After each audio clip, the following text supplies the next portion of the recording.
এয়া দেখিছোঁ আপোনালোকে নিশ্চয় দেখিছে, এইটো নিৰ্মাণকাৰী সংস্থা কালুৱালো কোম্পানী। যিধৰণে ইয়াত ইতিমধ্যে ইহঁতে কম্পিটিশ্যন বুলি দেখাইছে, কিন্তু আমি দেখাই ইয়াত এবাৰ বৰষুণতে মানে গোটেইখিনি ডাঙৰ গাঁত ওলাই গৈছে। গতিকে তেওঁলোকক আপোনালোকৰ চেনেলৰ যোগেদি পুনৰ নিৰ্মাণকাৰী সংস্থাই এই ঠাইখন পুনৰ নিৰ্মাণ কৰিবৰ কাৰণে আমি দাবী জনাইছোঁ।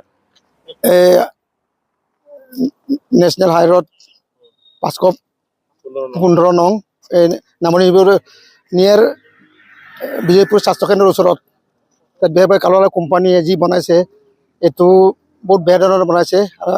আমি পুনৰ বনাবলৈ এই চেনেলৰ যোগেদি কোম্পানীক আহ্বান জনাইছোঁ।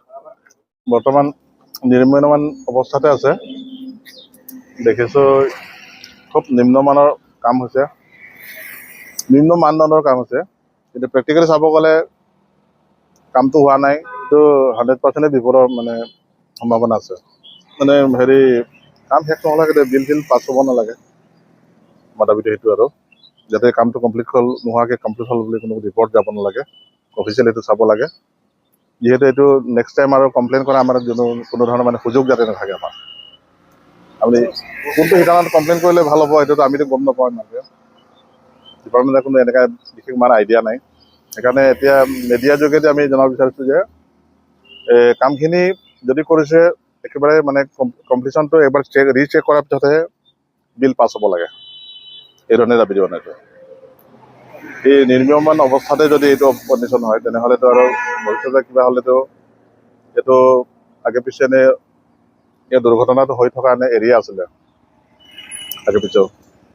আৰু ইয়াতে ইমান ডাঙৰ এটা প্ৰজেক্ট লোৱাৰ পিছত এইটো অৱস্থা মানে ভাবিব পৰা নাই আমি। ইয়াৰ যিখিনি ইঞ্জিনিয়াৰ আছে আমি শুনা মতেতো আমাৰ লোকেল নহয় এইবোৰ, কিন্তু ইঞ্জিনিয়াৰিং সেইটো অলপ গড়বড় আছে। আমিতো ইমানখিনি ভিতৰলৈ নাজানো বাৰু এইবোৰ।